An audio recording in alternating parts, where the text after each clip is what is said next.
I mean, it's the same advice. Like in thin markets, you really want to trade on extremes.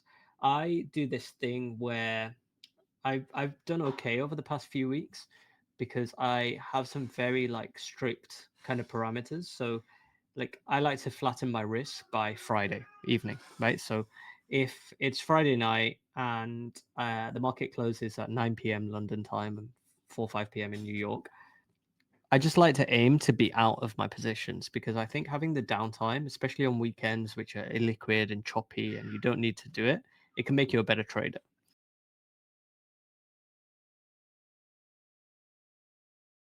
What's up, guys? Welcome to another episode of the DJ Radio Podcast. I'm your host, Thiago Vilela, and today I had for the second time HUF host, founder of Pear Protocol. We had a great conversation covering the market situation on October 10th and all the liquidations we had, everything about Pear, the future plans about Pear, and what they are building. They're building some very interesting stuff with their agent and vault in the future, and a lot more stuff.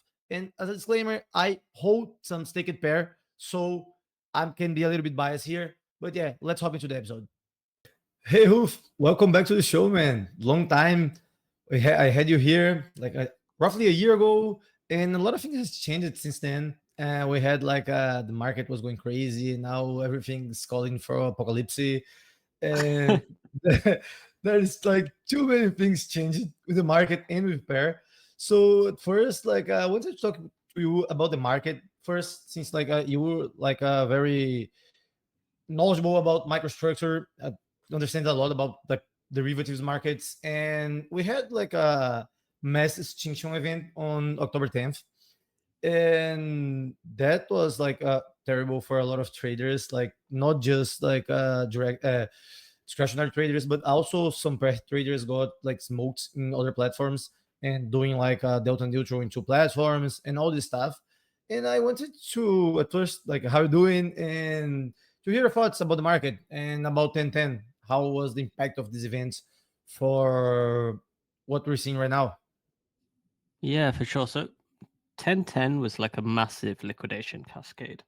And I think it's going to take time for the after effects of what happened because the reality is that markets were kind of like consolidating and chopping, right? So leading up to 1010, what was happening is equities were ripping and still are kind of ripping.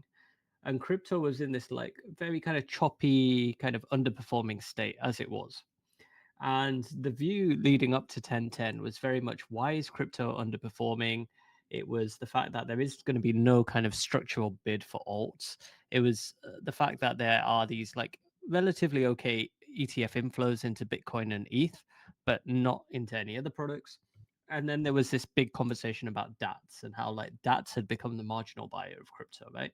Um, and so already leading up to October 10th, there was weakness in the market. I think the big after effect of 1010 now is just thin order books.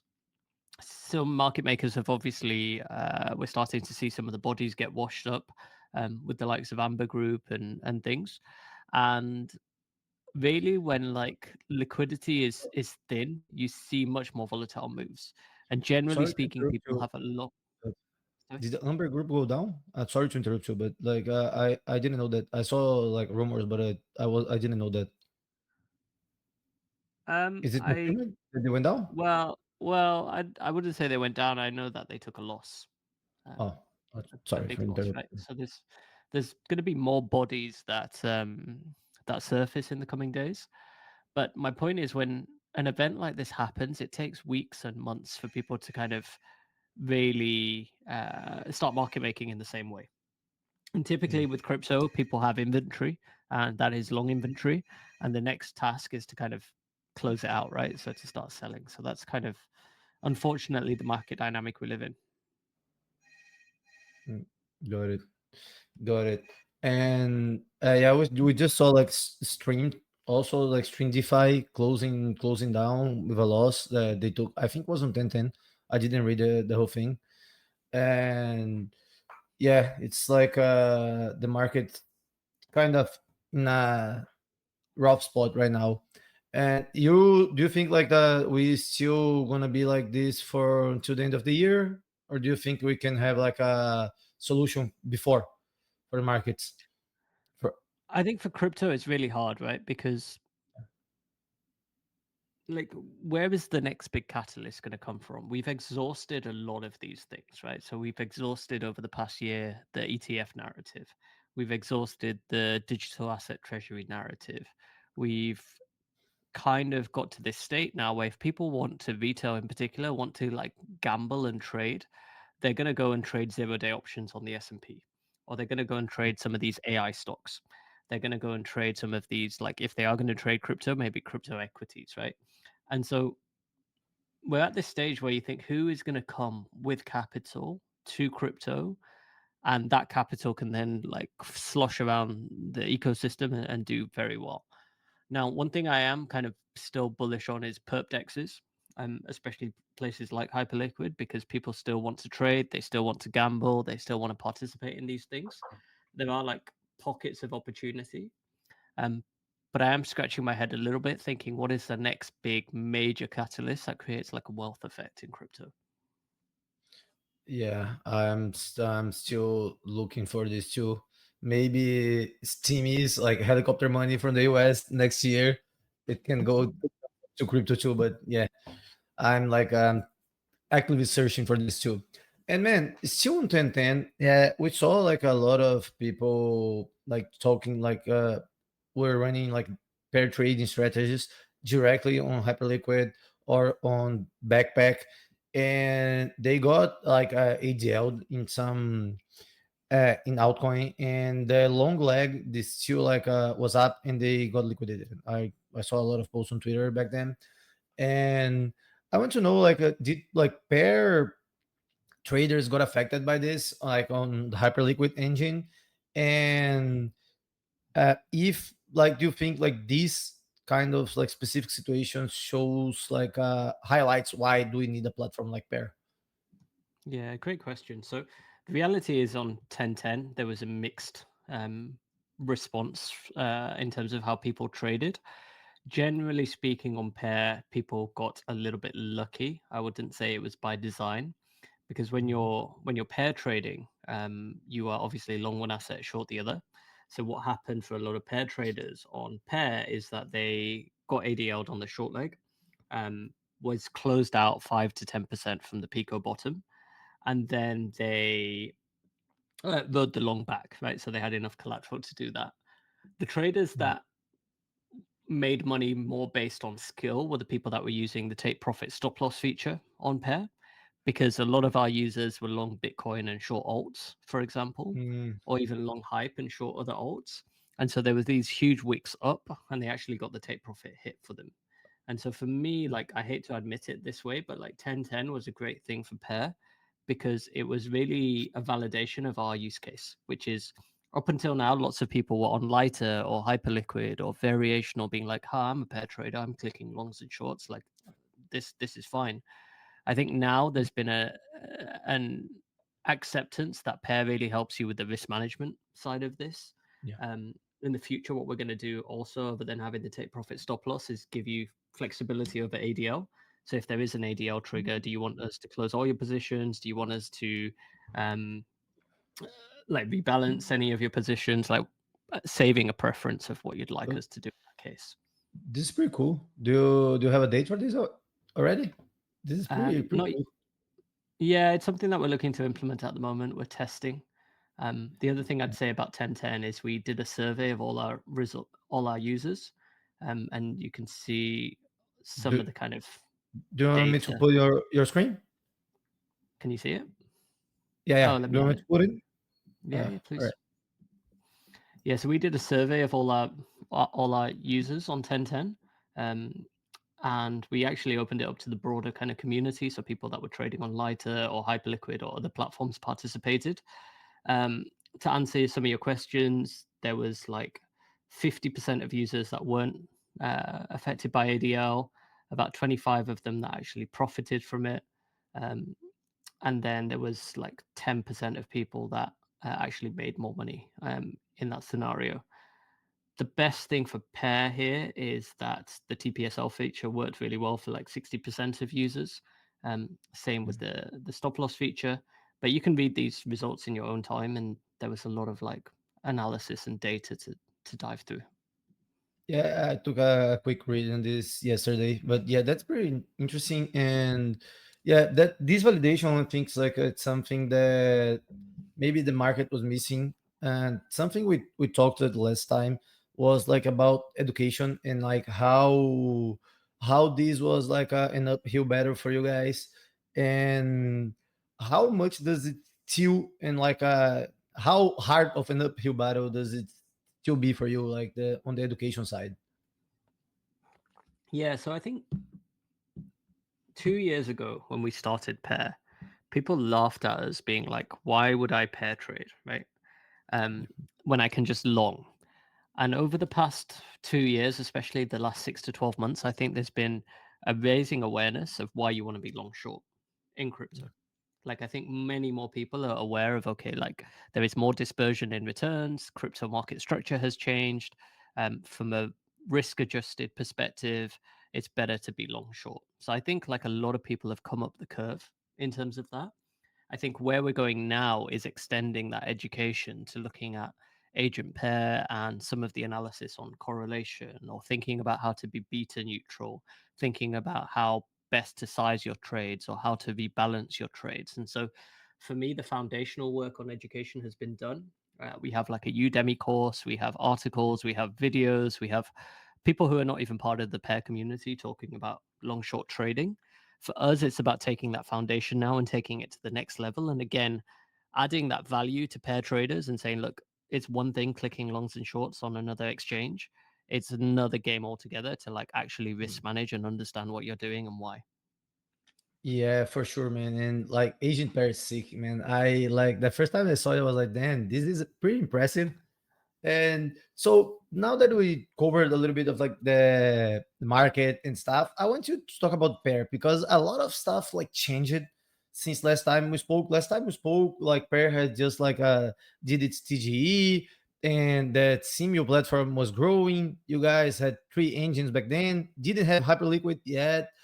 And can you talk a little bit about like the main features like and updates you guys shipped for this period? Just give a quick overview and then we can like go like a deep dive in one for one. Yeah, for sure. So if I can, shall I share my screen again? Would that be helpful? Sure, sure. So let me just do this.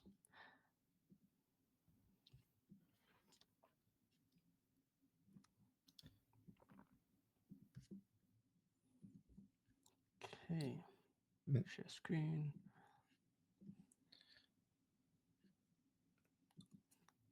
So All hopefully you right. can see this now. Yeah. Yeah, I can. Okay, great. So one of the big features that people asked us about was on the charting side of things. So let's take a good example, like being long hype, short ETH. If you were to chart this in TradingView or using Tree Terminal or something, you'd see the price ratio and the chart looks like Yeah. this, right? So 0.017. But a lot of our users, they wanted to be something like, say, 70/30, and they wanted to know what the weighted ratio chart of 70/30 looks like over time. And so the first thing that we did was fix the charting. So now you can see not just the price ratio, but the weighted ratio for whatever you decide to set. Mm. The, the second thing that we did was a lot of our users wanted to see some analysis. So in this instance, like what is the correlation? Are these two pairs co-integrated? What is the Z score? How do I beta hedge this trade based on how it's been trading recently? I'll pick another example like Sol, so you can just see how the numbers vary. Um, and so users wanted to be able to see that data on the front end, and we added that. The other feature, which was highly requested, is people wanted to trade baskets. So let's say being long hype and Bitcoin and short a basket of other stuff like Injective, say, and other kind of altcoins. And then again, this is like 50/50 at the moment, but I could change it and see what the weighted ratio chart looks like for these. And so that was another big feature that we added. The second thing was being able to see like the breakdown of each of these individual legs and how they've contributed to the performance on different time frames. So the charting was something that we improved. The execution was something that we improved. So now you can do all these kind of basket trades in one click. We also improved the order type. So you can do limit orders, TWAP, ladder orders, or even trades conditional on a variable like Bitcoin dominance, like so. And so the entire platform got a bit of an upgrade, especially on the execution side. So things are a lot faster to enter a trade, to risk manage a trade. You can have a take profit stop loss at the basket level, and then closing trades and stuff is a lot more efficient as well. Man, that looks pretty sick. I was actually like dabbling with like Pear yesterday, and yeah, it was like pretty like different and like better from what it was. And like last time we spoke, you have Simio was the only like place that you had, the only engine that it had like big activity. And now you still have like Simio and Hyperliquid, right? We still have both, yeah. So Pear's And but journey the are rest you guys continued, like Vertex and GMX, you discontinued, right? correct. Yeah, oh, cool. Do you plan to add in like more exchanges, more venues to Yeah, pair? so yeah, so at a high level, we're liquidity agnostic, right? If somebody is a lighter user and they want a pair trade on top of lighter because of zero fee perps trading or because they want the points or whatever it is, then pair should be agnostic over time. And if you want to trade on variational, you can do it through the pair front end. If you want to trade on lighter, you can do it through the pair front end. There are integration costs on our side, like from the dev perspective. What I will say is today our core product and our flagship product is on top of Hyperliquid Yeah. because the latency is optimized. The order book has decent liquidity for like the top 50 assets. Um, the builder code API is supremely fast and efficient. We've moved to a non-validated node, so being able to read data and place trades and all of that stuff works really well. And it's been battle tested now. So we launched Pair V1. We learned a lot. We did like 250 million of volume on Hyperliquid on our V1 product. And this V2 product, we are really confident that is a massive game changer. So over time, we want to be liquidity agnostic. Today, I would say that we have a huge focus on scaling the Hyperliquid engine. Yeah, it makes sense. And man, what's like the main difference between like the V1 that you launched on Hyperliquid and the V2 you launched there? Was just like this the charting, the UX is like looks awesome, and it looked like it was a lot of work to get this done. Yeah. So it's not fair to say like just this, but was like the UX updates, or there was more besides that, the from V1 to V2? Yeah, there was a couple of things. So in V1, one of the issues was execution. Execution was just slightly too slow for some of our power users, right? We're talking about a matter of like seconds. And so we've Yeah. improved it massively. So anyone who's building on Hyperliquid who has come across rate limits that Hyperliquid kind of apply when it comes to reading data from Hypercore, the best way around that we found was to move to our own non-validator node. And that's made things supremely faster and we don't get rate limited from time to time. The second thing that improved, so execution was the first thing. The second thing that improved is the UI UX got a huge overhaul, and it's essentially now is much more flexible for a user. So you can make it as complex as you want, like I showed you with all the chart breakdowns and then having all the advanced limit orders and whatever. But at its core, we've made it so that you can just come in and be long hype, short ETH, slide up the leverage and click the trade, right? Um, so we've kind of found this balance now between users who are quite advanced and they want to open agent pair and look at like all the correlation analysis and the beta hedging and all the charting, and other people who just want to come there and they're like, okay, I'm new to this, I don't want to take too much risk, I'm going to be long hype and short a basket of stuff, and we've made it as easy as possible to do that. Yeah, that's impressive, and that looks pretty cool. And man, on the agent pair side, can you like go around like when did you think about starting it, and like how like was its evolution from when you started to now, and where it is going for the next like you're in phase 2 now, right? We're in phase two Okay. now, correct? Phase 2. And can you elaborate a little bit more on this? You're always so well researched on things, Tiago. I love it, man. So I'm gonna share again if that's cool. yeah, sure. If you can bring me back up. Yeah, Okay, so agent pair phase one is what we talked about here, which was on demand, having access to these,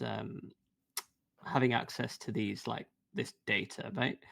And essentially, to build phase one, we built our own statistical library. So on demand for any pair, whether I choose hype say or whether I choose hype XRP or whatever, you'll be able to see this data. And this is all coming from our own backend, which we're calculating in real time.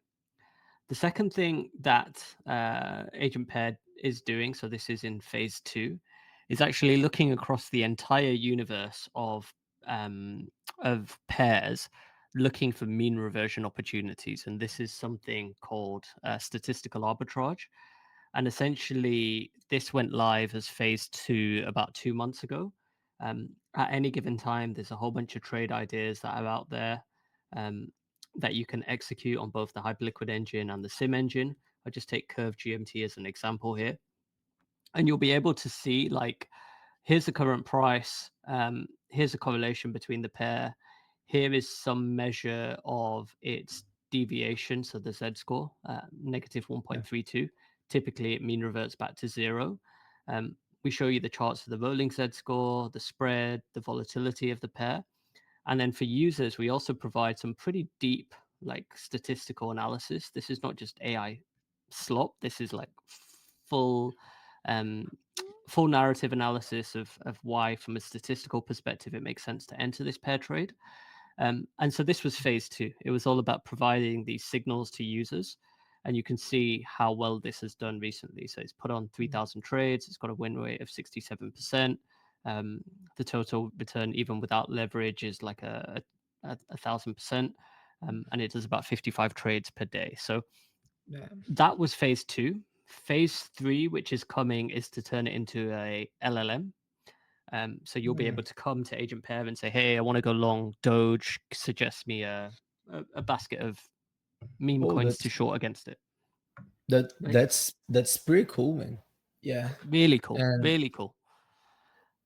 y- And it's and taking all the lessons from phase one and two, which is users just want like insights. They don't want to mess about too much with like what mm, the analysis is. yeah. So that's going to be phase three, and then phase four is abstracting all of it away and turning it into vaults. Cool. And does it like give like the stop loss and take profit for the users um right now? So right now it gives you an entry and an exit signal based on Z score. Oh, And it's it's a little bit like hard to get your head around if you've not traded it before. But think of Z score like a measure of how far yeah, it's deviated, right? And yeah, let's say the definitely. score is, yeah, let's say it's somewhere between -3 and +3, right? So what we're doing is, if a signal is at like -2, let's say in that case it was curve versus GMT, then you want to be going long curve and short GMT. And let's say the Z score we saw was like -1.5. When the Z score compresses back to zero, it will exit the trade. Oh, got That's it. how agent pair Got it. works. So it doesn't look at particular price level. It looks at, has this trade mean reverted? Got it. Got it. And if you are listening to this and you don't understand a word HUF is talking, they have a complete, like I said mentioned earlier, they have like a Udemy course on pair trading. Their docs is pretty like well written, and yeah, you can like learn all about these terms, these technical terms there. So don't be afraid if you're not understanding this. Like it's pretty like advanced, like in pro stuff that he's talking about. And that's like that's one of the reasons that I like Pair, because like these guys are putting like, they're giving you like they're giving us the tools to trade like pros without in the need to be pros on the math and statistical side. And man, still like on the agent pair in the next phase you said you're gonna turn it to an LLM. And do you have a timeline for that? And I want you to know more about the devout stuff too. Yeah, so Agent Pair Phase 3 is in testing. I have been using it in my own workflow, so it's pretty like production ready. Essentially, the way that I've been using it is to find trade ideas. So say like I want to be long Bitcoin and I want to short a basket of alts against it. Suggest me a basket and the optimal weighting for it, right? And it will do that for me. Yeah. The other way that I've been using Agent Pair is when I have a trade on, and I will say, look, I entered this Doge Pepe trade. When do you think would be a good time to close it? And it will look at the statistical analysis and say, hey, based on everything, like here's what we think. So I've been using it to find trade ideas, but also to like give me insights into my current trades. I would say that we can probably get phase 3 out with the UI by the end of the year. So in the next like 6 weeks. Um, phase 4, which is more interesting for some people, is clearly agent pair works. Clearly, there is an edge in inefficient crypto markets that mean revert. And we've seen this, right? Choppy markets, I said Yeah. at the onset, is good for me. Um, so people just want to put money into this agent pair thing. They don't want to enter the trades, monitor them, like all of this kind of stuff, especially because there's like 50 trade ideas a day. So the vaults are going to be on hyper EVM. And essentially, you can deposit USDC or USDH, depending on who we use. And then those vaults will be trading the agent pair ideas. And we're going to have two tranches. We're going to have a low risk tranche, which basically like doesn't take that much risk, and then a higher risk tranche, maybe with higher leverage, with more capital at risk as well. Um, so that's the way we're thinking about the vault architecture. Right now, the vaults are in audit, and we will cap it because these strategies they work best with like 20 to 25 million of TBL. Yeah. You try and do any more than that, and like you basically are trading against yourself. Yeah, you erode the edge, right? Exactly. Yeah. And on this, you mentioned the agent pair, like na pair like official page post. It's gonna be still. I don't know if it's still free because I own some like staked pair, but is it still free? And starting on phase 3, people will need like pair tokens to use it. Like, how are you thinking about like monetizing this? Good question. So right now it is going to be like right now the signals are free and they shouldn't be. Like that's like a very honest answer, right? Um, phase 3 is also going to be free at first, so people can see the power of agent pair, right? And being able to use this because there's no point token gating it without anybody being able to use it. Yeah. It depends how quickly we can get the vaults done. So the vaults are going to work based on your how much you can deposit will be based on your pair balance, Oh, cool. which makes sense because there's a lot of like Yeah. pent up demand to put money in vaults, and what we don't want is just like tourists that have never followed pair to be like making money basically from agent pair, whilst the community who's been loyal to pair, trading on pair, buying the token, staking the token, getting the revenue share, and all of that stuff. We want those guys to have like priority on deposits. So that's probably the primary monetization vehicle. And depending on how well Yeah. that goes, we'll decide whether we want to token gate the LLM or not. Um, Probably we'll make it a freemium model. So you'll get like some of the signals for free. Then you need to own tokens to see the rest. We'll probably make it so that you could send 5 or 10 requests um, uh, Mm. on the LLM, and then you'll need some tokens to unlock it. So we're Okay. still like iterating the optimal way to do it, but I think the optimal way to do it is going to be some kind of freemium model with most of the monetization on the vault. Got it. And are you planning to like adding like some kind of fee too, uh, or just like holding tokens and the tokens would like qualify you for like max tier, let's say like that. Yeah, more the latter. Oh, cool. Got it, man. Cool. And still like on the product suite, you guys are building like a Pear Pro too, right? I don't know if you like talked about it in other podcasts before, but can you talk a little bit about Pear Pro and what it is? What is the timeline you guys thinking about, and how does it like grow together with Pear? Yeah, for sure. So Pear wants to really win in three distinct client segments, which is our current client segment, which is professional retail traders. So people like yourself Mm. who trade on chain and they understand the value of pair trading. The other kind of target customer within that professional retail user base is going to be hyperliquid users who see value in using the pair front end. Yeah. The next tier up is a more institutional user base, so liquid token funds and crypto hedge funds, and they're just not going to come on chain to a front end, connect their wallet, and pay a 6 basis point builder fee. Right? They're just not going to do it. And so Yeah. we've been speaking to like, I don't know, anywhere between like 40 to 50 liquid token funds. And they've all said, I have money on multiple exchanges, some of them centralized, some of them decentralized. I want to connect to Pair via API, so my existing sub accounts, and I just want to execute my trades for as cheap as possible. And so for them, we're building Pair Pro, which will have all the features you see on our current interface and then some extra stuff. So being able to Mm. do volatility weighted trades, being able to do beta neutral trades, being able to rebalance the trade systematically, being able to do like limit chase orders to minimize your taker versus maker fee, um, and all these kind of like much more pro tooling, and that will be subject to minimum volume. So you'll have to trade, let's say, 20 million a month to get access to the platform, and the fee will be a Mm. lot lower, obviously, if you're doing much higher size. Yeah. And so for me, the provisional date to roll that out is going to be March next year. We've already integrated with 4 exchanges, um, centralized exchanges, as well as Hyperliquid. And we haven't really said much about it publicly other than Pair wants to win in every client segment, right? We want to win Yeah. all the market share in pair trading. And how we're going to Yeah. do that is building a really great product on chain. We're going to build a really great professional terminal, which is more of like a Web2 kind of business. And then Yeah. we're also going to build on the base ecosystem, like a mini app within Coinbase Wallet. Oh, cool. And that is going to target the real kind of retail trader who wants to come in and he's a Link Marine and he wants to trade against the XRP army and like basically bet on the narrative, right? As opposed Yeah. to like coming in and charting this thing and whatever. We're going to make it much more like a prediction market kind of app.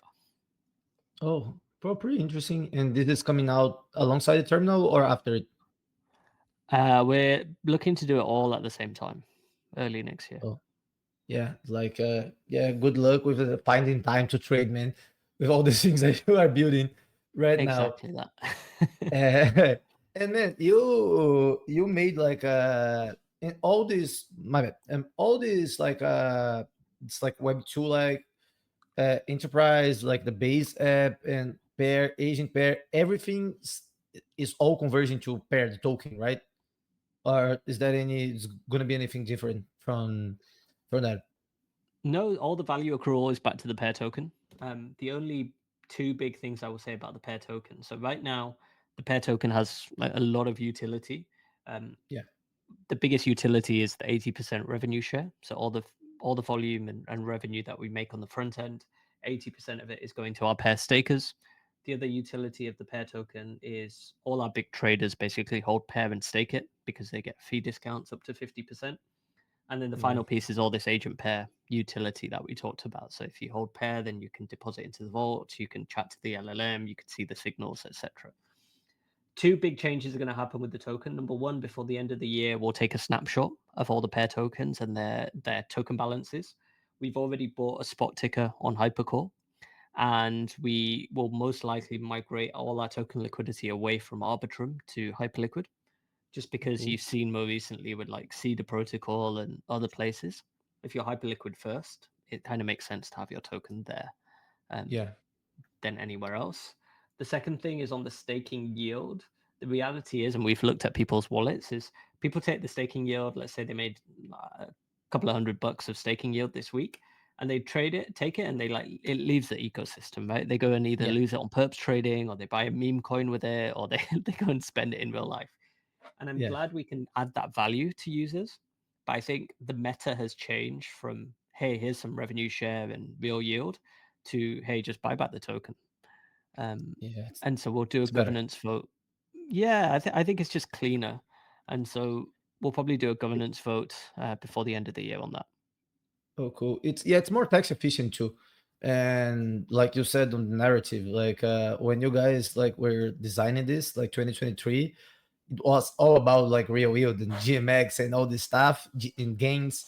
And then we came we came far for like with the perplex space. The good play the good venues were like GMX and GNS back then. And that was the meta, and now it's like buyback and like real business meta. And I think this like it's something that will stay. And like you were mentioning before, like who's the marginal buyer for altcoins? That's and some protocols like just they need to be the marginal buyer to attract more buyers. It's like moves you guys are gonna do this, like Enterprise doing, Itina did with the debts, and it's kind of like a works like a buyback.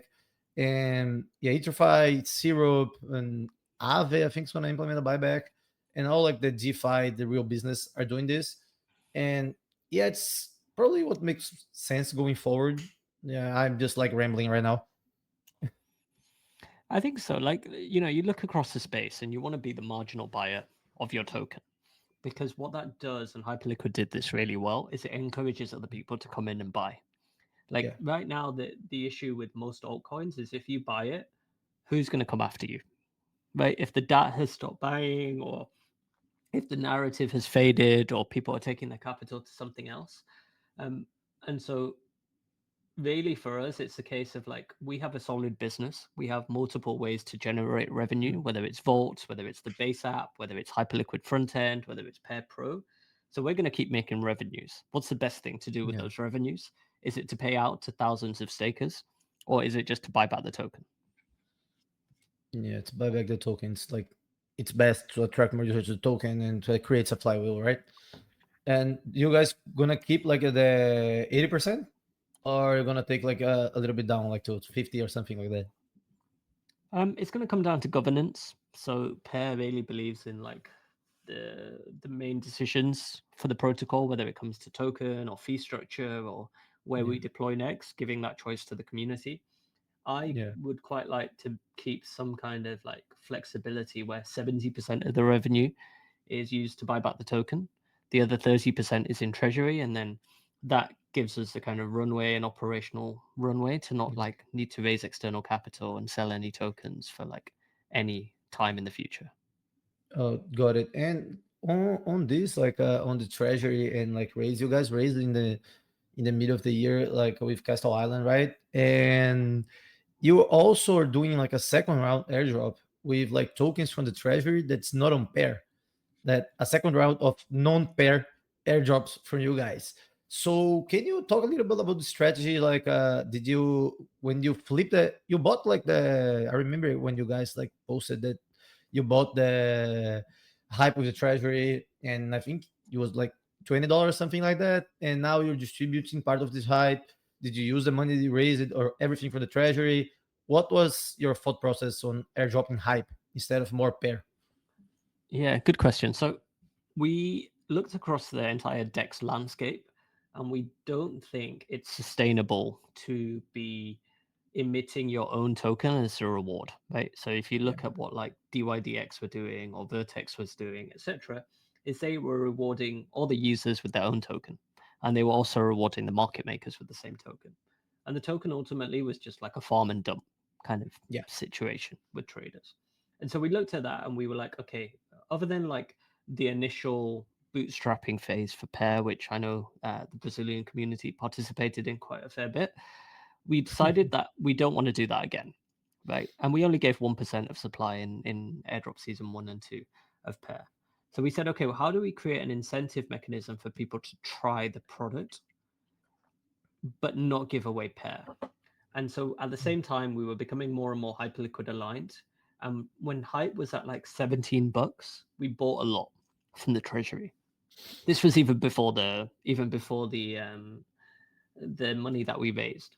And the view there Oh, was very much, look, if Hype is going to be like $100 asset, buying it at 17 and then like keeping the rest as potential P&L to distribute to the community, that's like a oh, budget neutral thing that we can do, right? So if it goes to 34, then half the tokens basically we can give back to the yeah. community, um, and give it as an incentive. So we just paid out 2,000 hype as part of our first season campaign. It ran for about 2.5 months. And now we have decided to up the stakes. So we're giving up to 6,000 hype in season two. And basically, the more you trade on pair, the more you use the kind of features like TWAP or limit orders or basket trading, etc. The more you share your P&L cards, you'll get these weekly points, and those points will go and become hype tokens. And so Oh, cool. the thinking is really clear. Like, what is the one asset people really care about? It's about earning hype tokens. We Yeah. believe we have a very great product and platform, and we're happy to give up a little bit of treasury P&L because we got such a good entry price on hype. We're happy to give a little bit of that treasury P&L back to users because we genuinely believe that if you come here, you trade, okay, you incur some fees, but you're going to get hype back in return. Hype is obviously going to go up in like the next year or two, um, and so you kind of create this like very low risk way of trying out the product. And we're Yeah. super confident once people try out the product, it's a better way to do all your pair and basket trading. Yeah, no, for sure. It's like for someone that tried, I did some pair trading in the beginning of the year. Was like more like directional in the last like couple months, so I wasn't using the platform a lot. But for I dabbled a little bit yesterday, and gonna say it was pretty cool, man. Was great. And this incentives campaign we're gonna run like for what, a month, 2 months. I'm pretty sure people like watching this are gonna be like gonna be happy to hear about this campaign. You're probably gonna get some more Brazilian traders there. Let's go. Are you running to like 1 month, 2 months, or you don't have a date yet?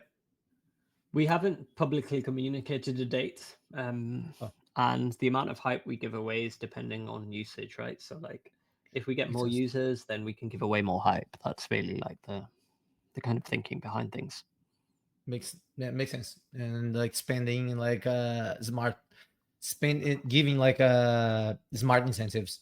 And man, before we wrap here, I want to get like a view from you. That's something that I think about like every now and then regarding like pair trading and like pair and like the crypto average user. We have like some like most of like the crypto like trader demographic is like gamblers. And when you guys like you said, you did your part on the education, you have the Asian pair. Do you think like pair didn't get like a more didn't get more usage already, like as like a real like a breakout app like hyperliquid, or like lighter on doing like billions in volume, because of like our like regular like average user that like don't want to deal with all this statistic stuff, even though the agent's doing. And with like professionalization of like crypto and more like funds and more like a professional retail are getting in the arena, do you think like this is what's gonna drive like pair to the billions? Did you was I clear? And Yeah, the question?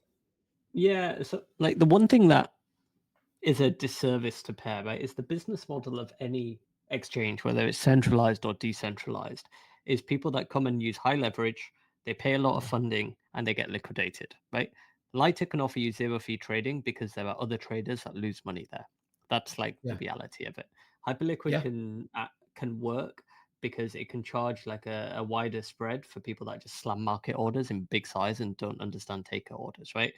Hyperliquid makes money because people don't understand how they prioritize cancels for the market maker, and the market makers can make money. Like, all these exchanges make money for their own reasons. Now, the disservice Yeah. that Pair has done to itself is our users make money, right? We built a platform where of all the Hyperliquid front ends, we have the highest percentage of profitable users, and Oh, cool. so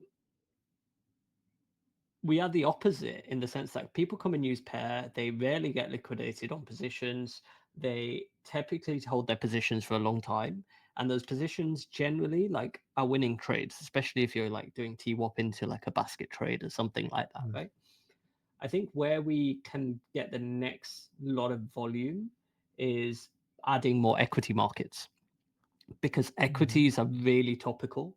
HIP3 enables you to add like Tesla or Nvidia or like any of these kind of really topical stocks.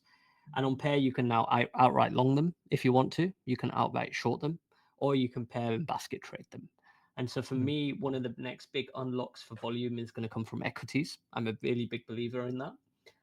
Because the people that want to pair trade equities can do that in size on top of hyperliquid.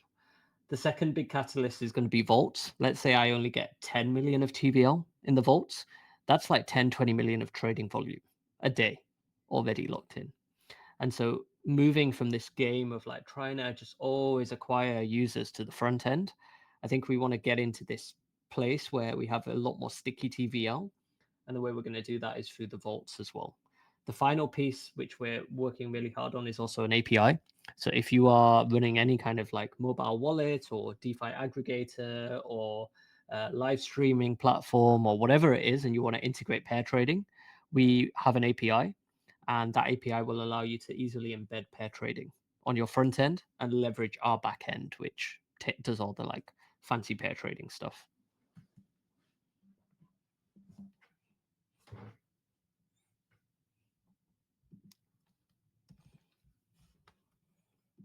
I can't hear you, by the way. Oh, my bad. It's two questions I forgot to add here. And are you guys planning to like create your own markets on Hip3 or only integrate like what has been like built by others? And the other thing is regarding fees. Are you guys planning like to stake like hype in the future, like to lower like the pair like the builder fees? Yeah, so as I understand it, the staking referral mechanism, which was currently on testnet, I don't think they're going to go ahead with that because it's too easy Oh, for people to game it, right?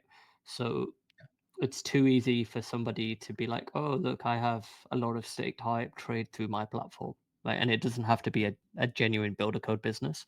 It's a bit akin to mm, like I don't know, somebody like a Falcon X or somebody saying, "Hey, we have VIP 9 status, like trade through us," right? That kind of thing. yeah, So I don't think that's going to be a goer.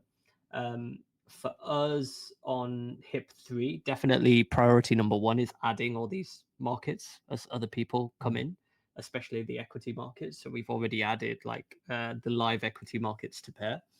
Um, in terms of Pair's own plans, there are 2 or 3 markets which make sense for us to run.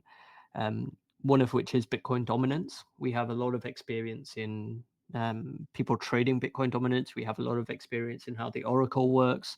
We have a lot of experience in terms of the market makers behind that futures contract and how it's been calculated and traded. And people actively trade like tens of billions of dollars of Bitcoin DOM on our existing intent-based framework. So those kind of perp markets make sense. Um, mm, it's just a question of the economics. Like today, does it yeah, make sense to raise 500K of hype to do a Bitcoin DOM perps contract with only 3 to 5x leverage as an yeah, isolated market, right? We're not going to get the yeah. volume. So we're Mm. probably waiting for things to mature a little bit on Oh, HIP3. got it. And man, one thing that I don't know if it's possible, but if you will be in the future, like, do you think we'd be able to like trade like a basket inside like 2 or 3 different engines in the future? Is it like is it possible like from an engineering standpoint?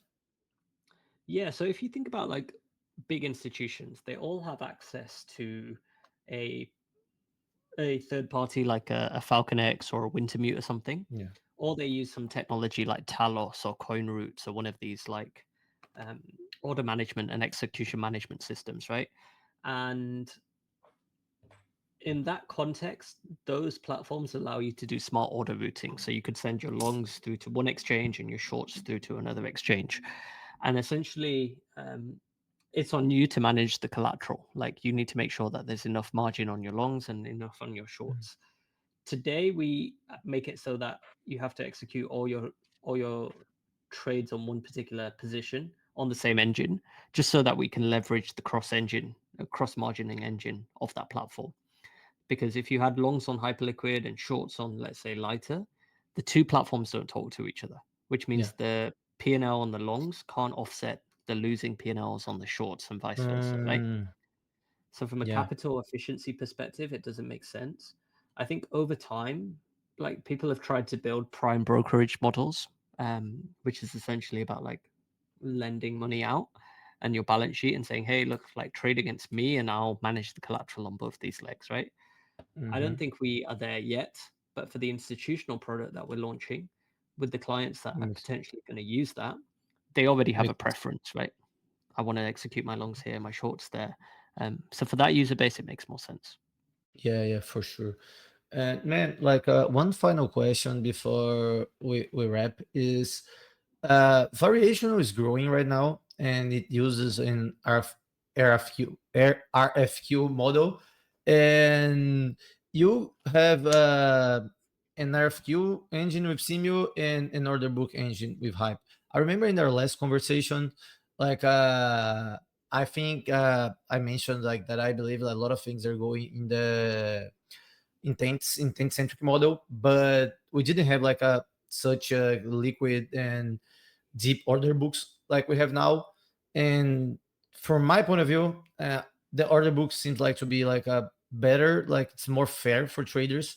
And I want to have your view on like the what you think about like the challenge like between like order books and RFQ systems for perps, and like you think what you want to prefer and why, if you can comment on that. I think the two can coexist. So we have kept our intent-based architecture and engine with Sim because it offers way more underlyings than Hyperliquid does. So you have the entire Binance and Bybit perpetual futures markets, and it offers way higher leverage because the market maker and the solver on the other end can do that, right? Yeah. So sometimes when you're trading on Hyperliquid and you want to like size into a trade, and let's say Zcash and only has 5x leverage, you are more likely to use an intent centric platform if it's going to give you 50x leverage, right? Sure. As a short term trade. So I think from like a long tail assets, from a leverage perspective, those markets, those intent based markets make sense. On the flip side, the benefit of using an order book is obviously latency is optimized. You can execute the trades really quickly. The quotes don't change, or at least you can see the quotes that you're going to get filled at, etc. And so, like, if you care about speed and transparency, they're probably better. So I think the two can coexist. Um, the intent based model is always about how much open interest can you facilitate. And Yeah. so variational's job is going to be to go out and get people to deposit into OLP, right? That's how they're going to scale that business. Yeah. Whereas Hyperliquid approached it a very different way and they started with HLP and now all the market makers are there. They don't need to market HLP. But I think for the intent centric model, you always need to have money in like a um, centralized kind of vault or like on the balance sheet of the market maker. And that can create some scalability issues. Like, let's say it has 200 million of capital in OLP and one guy is 50 million of that and decides to take it out. You're not in control of that yeah. process. And that would worry me if I was running like a intent centric thing.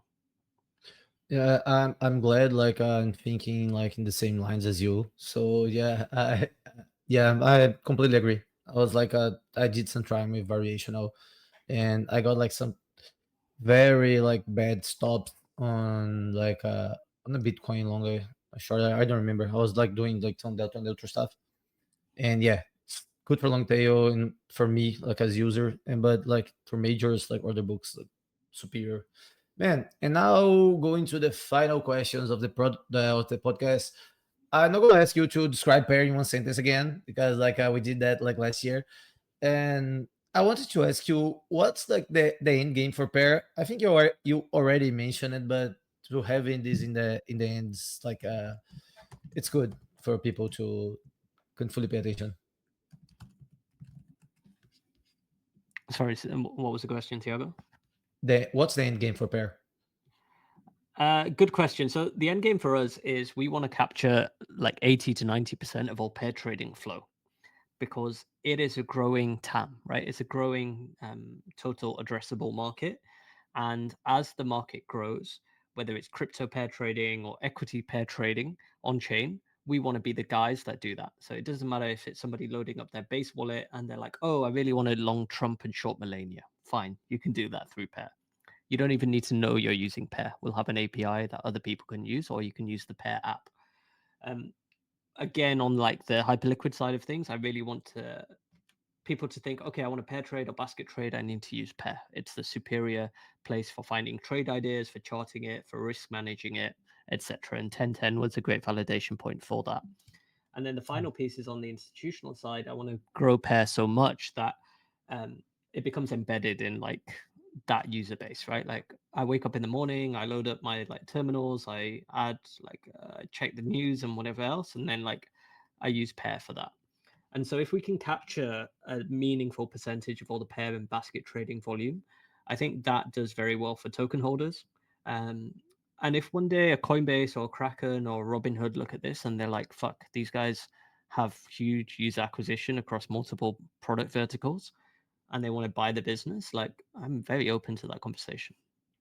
Yeah, that would be awesome. As a pair token holder, that's great, man. And like I do it in every episode, can you share a piece of alpha for the audience? The alpha that you brought like last year, people loved it. Was about trading on extremes, and so I think they're gonna like this too. I mean, it's the same advice. Like in thin markets, you really want to trade on extremes. I do this thing where I've done okay over the past few weeks because I have some very like strict kind of parameters. So like I like to flatten my risk by Friday evening, right? So if it's Friday night and the market closes at 9 p.m. London time and 4 5 p.m. in New York, I just like to aim to be out of my positions because I think having the downtime, especially on weekends, which are illiquid and choppy and you don't need to do it, it can make you a better trader. And I've seen so many friends over the past like 18 months in particular, where the 24/7 nature of crypto leads to bad decision making because they're constantly on the charts. They're not going for a walk. They're not spending time nurturing their health or the relationships or whatever. And so I know it's a little bit like kumbaya and wishy washy, but like I genuinely believe that people will do better if they create some clear like framework saying, okay, when I'm on the weekends, I'm not trading. Or if I have something else to do, like catch a flight or go to a dinner, I'm just not going to have any risk on. And I think in this kind of market scenario, having that clarity and space can actually, especially rebuild a lot of people's confidence. Like I've been there, like I've been a trader most of my career. I know what it's like to lose your confidence, right? It sucks. It Yeah. really fucking sucks. And so the best way to build your confidence is to trade less, take higher quality setups, size down, and compound those gains. Yeah, for sure, man. It's like I had like a period with like bad decision making through like the end of Q1 until beginning of Q3, and it helps a lot. There was a great advice, like as always, man. Thanks very much for coming, and I'm gonna drop your links here, Pair's links here, my ref link to trade on Pair here. And do you have any final words? No, man, just love your work, love the Brazilian community that have been fans of Pear, and would love to make it out at some point, and we can host an event or something out there. Oh, that would be great, man. That would be great to have like Pair here in Brazil. All right, man. Thanks very much for coming. I see you around. Bye. Peace, Tiago. Thank you so much, man.